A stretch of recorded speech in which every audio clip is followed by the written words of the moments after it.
इस तबेले में से सभी ताकतवर बैलों को मैदान में छोड़ा जाता है और सभी बैल एक दूसरे से लड़ाई करने लगते हैं। जो बैल सबसे ज्यादा ताकतवर होता है उसे एक आदमी नेशनल फाइट के लिए चुनता है। आदमी इस काले बैल को चुनता है। काला बैल बहुत खुश था। काला बैल अपने बच्चे से आखिरी बार मिलता है जिसका नाम फर्डिनेंड है। फर्डिनेंड अपने मंडली में सबसे अलग और शांत स्वभाव का है और उसे फ्लावर्स बहुत पसंद होता है। फर्डिनेंड अपने पिता से रिंग में जाने के लिए मना करता है, लेकिन उसके पिता उसे समझाते हुए बताते हैं हर बैल का यही सपना होता है कि वो एक चैंपियन बने। जब मैं चैंपियन बन जाऊंगा तब मैं फिर वापस आकर तुम्हें अपने सभी पैतरे सिखाऊंगा। तभी ये आदमी गाड़ी का दरवाजा खोलता है। बैल अपने बच्चे से दूर जाने से दुखी हो रहा था। आदमी बैल को गाड़ी में बंद करता है और गाड़ी शहर की तरफ चली जाती है। अब फर्डिनेंड अपने डैड का इंतजार करता है। रोज एक उम्मीद लगाएं, अपने टप्परी में बैठकर अपने डैड का इंतजार करता है। तभी एक दिन उसे गाड़ी की आवाज सुनाई देती है। फर्डिनेंड दौड़कर जाता है। गाड़ी में देखता है तो उसके पिता वापस नहीं आए थे। फर्डिनेंड बहुत दुखी होता है। तभी दूसरा बैल फर्डिनेंड को कहता है उसके पिता कभी वापस नहीं आएंगे। तभी एक आदमी बछड़े को बाहर देखकर पकड़ने लगता है, लेकिन फर्डिनेंड अब वहाँ नहीं रहना चाहता है और अपनी पूरी ताकत से निकलकर भागने लगता है। फर्डिनेंड भागते भागते रेलवे स्टेशन के पास आ जाता है और पूरे स्पीड से दौड़कर ट्रेन के डिब्बे में छलांग लगा देता है। अब बछड़ा उन लोगों से बहुत दूर चला जाता है। भारी बारिश की वजह से ट्रेन जंगल में रुक जाती है और फर्डिनेंड उसी जंगल में भागने लगता है। तभी एक कुत्ते की आवाज सुनकर फर्डिनेंड डर जाता है और एक गड्ढे में गिरकर बेहोश हो जाता है। जब उसकी आंख खुलती है तो वो एक तबेले में होता है जहाँ बहुत फूल के बागान थे। फिर से फर्डिनेंड को एक घर मिल जाता है। जब बछड़े की आंख खुलती है तो वो अपने आप को एक तबेले में पाता है, क्योंकि जब वो गड्ढे में गिरकर बेहोश हो गया था तो उस रात इस लड़की के फादर इस बछड़े को उस गड्ढे में से बचाकर अपने तबेले में रख दिया था। लड़की जब बछड़े को बाहर का नजारा दिखाती है तो फर्डिनेंड बहुत खुश होता है, क्योंकि उसे फूल शुरुआत से ही बहुत पसंद थे। फर्डिनेंड ऊंचाई पर जाकर एक लंबी सांस लेता है और अपने बीते हुए कल को भुलाकर एक नई जिंदगी की शुरुआत करता है। फर्डिनेंड को फिर से एक परिवार मिल जाता है और लड़की को भी एक साथी मिल जाता है। फर्डिनेंड फ्लावर फेस्टिवल में हमेशा उनके साथ जाता है। फर्डिनेंड लड़की के साथ ही सोता है। खेलते कूदते कई दिन बीत जाते हैं। अब फर्डिनेंड बहुत बड़ा हो चुका था, लेकिन उसकी हरकतें एक छोटे बछड़े की तरह थी। लड़की और उसके फादर इस साल फ्लावर फेस्टिवल में जाने की तैयारी करते हैं, लेकिन फर्डिनेंड को उसके बड़े साइज के वजह से फेस्टिवल में नहीं ले जाते हैं। फिर भी चुपके से फर्डिनेंड वहाँ चला जाता है, लेकिन उसके बड़े साइज के वजह से बहुत प्रॉब्लम होने लगती है और सभी लोग इतने बड़े बैल को देखकर डरने लगते हैं और वहाँ अफरा तफरी मच जाती है। तभी वहाँ पुलिस आ जाती है और बैल को रेस्क्यू करके वहाँ से ले जाते हैं। लेकिन ये लड़की बहुत दुखी होती है, क्योंकि ये बैल लड़की का सबसे अच्छा दोस्त था। जब गाड़ी लगातार चलते चलते जब रात में एक जगह रुकती है तो फर्डिनेंड को एक बड़े बैल की मूर्ति दिखाई देती है। ये वही जगह थी जहाँ से फर्डिनेंड बचपन में वहाँ से भाग गया था। तबेले का मालिक इतने बड़े बैल को देखकर बहुत खुश था, क्योंकि उसे एक बुलफाइटर की जरूरत थी। तभी ये बकरी तबेले में सभी बुलफाइटर से मिलवाती है। सभी बैल फर्डिनेंड को पहचान जाते हैं, लेकिन उसके इतने बड़े साइज को देखकर सभी बैल चौंक जाते हैं। लेकिन ये बैल फर्डिनेंड का स्वागत करता है और उसे अपने टक्कर का बताता है। लेकिन फर्डिनेंड फाइटर नहीं था, वो किसी से लड़ना नहीं चाहता था। ये बैल बचपन से ही उससे नफरत करता था। फिर ये बकरी उसे तबेले के अंदर ले जाती है, लेकिन फर्डिनेंड का साइज बहुत बड़ा था। अब रात के समय फर्डिनेंड सोने के बजाय वहाँ से निकलने की सोचता है और चुपके से अपने तबेले में से निकलकर बाहर आ जाता है। तभी उसे दो आदमी दिखाई देते हैं। दोनों आदमी की नजरों से बचते हुए बैल बाहर आ जाता है। अब फर्डिनेंड रास्ता साफ समझकर तार के घेरे को पार करने की कोशिश करता है, लेकिन उसे 420 वोल्ट का एक जोरदार झटका लग जाता है, क्योंकि इंसानों ने वायर के घेरे बनाए थे ताकि कोई बैल वहाँ से भाग न जाए। तभी 3 घोड़े उस पार से हंसते हुए आते हैं और फर्डिनेंड का मजाक उड़ाने लगते हैं। तीनों घोड़े फर्डिनेंड को कहते हैं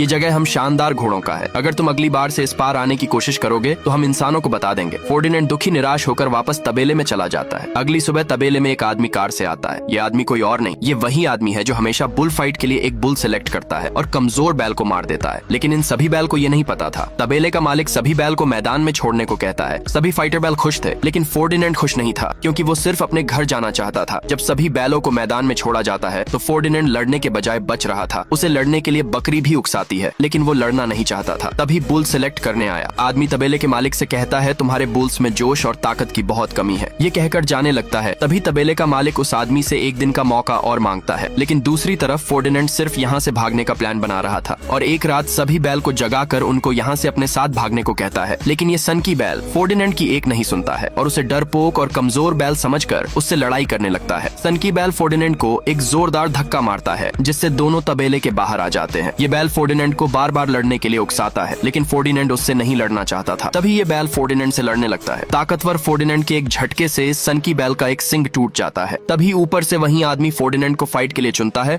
और इस सनकी बैल को कसाई खाने में भेज दिया जाता है। ये सब देख फर्डिनेंड बहुत दुखी होता है, क्योंकि वो ये सब नहीं चाहता था और सभी बैल को रात के समय यहाँ से भागने को कहता है और उस सनकी बैल को भी मिलकर छुड़ाने का प्लान बनाता है। अगले दिन में इन घोड़ों के तबेले में बैल की परछाई दिखाई देती है। घोड़े दौड़कर जाते हैं तो वहाँ 3 चूहे थे जो फर्डिनेंड के दोस्त थे और उसकी मदद कर रहे थे। इन तीनों घोड़े की आंखों में बाल्टी पहना देते हैं और उसके मुंह में नाल फंसाकर बाहर से दरवाजा बंद कर देते हैं। फिर दूसरी तरफ से सभी बैल आकर एक बैल करंट वाले तार को कबार कर निकल जाता है और सभी बैल दरवाजे पर टेक लगाते हैं और फर्डिनेंड दूसरी तरफ से कसाई खाने की तरफ चला जाता है। फर्डिनेंड छुपते हुए चुपके से खाने के अंदर चला जाता है और उस सनकी बैल को बुलाता है, लेकिन सनकी बैल उसे यहाँ से जाने को कहता है। फर्डिनेंड लोहे का घेरा तोड़कर फिर से उसे यहाँ से निकलने को कहता है, लेकिन सनकी बैल फर्डिनेंड की एक नहीं सुनता है और उसे कहता है मेरा काम खत्म हो चुका है। तभी एक और बैल की आवाज सुनकर फर्डिनेंड आगे चला जाता है। वहाँ जाकर देखता है तो एक बैल को पट्टों से बांधकर काटने के लिए कसाई ने लटकाया हुआ था। फर्डिनेंड उसे नीचे उतारने की कोशिश करता है, तभी उसका पैर एक रेजर लाइट से टच हो जाता है। तभी अचानक से ऑटोमेटिक मशीनें चालू हो जाती हैं और लटका हुआ बैल सरक कर अपने मौत के करीब जाने लगता है। फर्डिनेंड कूद कर जाता है और उसकी पूंछ पकड़ लेता है, लेकिन ज्यादा देर तक नहीं टिक पाता है और उसका पूंछ छूट जाता है। ये बैल अपने मौत के करीब जा ही रहा था। तभी वहाँ सनकी बैल आ जाता है और एक लोहे का राड मशीन के बीच में फंसा देता है, जिससे ये बैल बच जाता है। अब ये दोनों बैल उसे बचाने के लिए आगे भागते हैं। तभी दोनों बैलों का पैर सरकने लगता है और दोनों उसी बैल के ऊपर चढ़ जाते हैं। जैसे मशीन मांस काटने के बाद बर्फ में जमाती है, वैसे ही इन तीनों को भी जमा देती है। अगले स्टेप में मशीन तीनों को नीचे छोड़ती है, लेकिन भारी वजन होने के कारण बर्फ सरकते हुए बाहर एक टाली में तीनों बैठ जाते हैं और ऊंचाई से नीचे की तरफ तेजी से गिरने लगते हैं, जो घोड़ों के घर को फोड़ते हुए गाड़ी के पास गिरते हैं। अब सभी लोग फर्डिनेंड के साथ थे और वहाँ से भागने के लिए टैंकर में बैठते हैं। बकरी और तीनों चूहे मिलकर गाड़ी का स्टीयरिंग संभालते हैं और फुल स्पीड से गाड़ी में बैठकर भाग जाते हैं। उन्हें गाड़ी चलाता देख तबेले का मालिक सदमे में पड़ जाता है और तुरंत अपने आदमियों के साथ उनके पीछे जाने लगता है। सभी बैल गाड़ी चलाते हुए हाईवे पर आ जाते हैं और उल्टे सीधे तरीके से गाड़ी चलाने की वजह से रोड पर एक्सीडेंट होने लगता है। कुछ देर तक चूहे गाड़ी सही तरीके से चलाते हैं, तभी पीछे से तबेले के सभी आदमी गाड़ी से उनके पास आ जाते हैं और एक आदमी उनको जैसे ही रोकने की कोशिश करता है, तभी इनके गाड़ी का एक जोरदार टक्कर हो जाती है, जिससे उनकी गाड़ी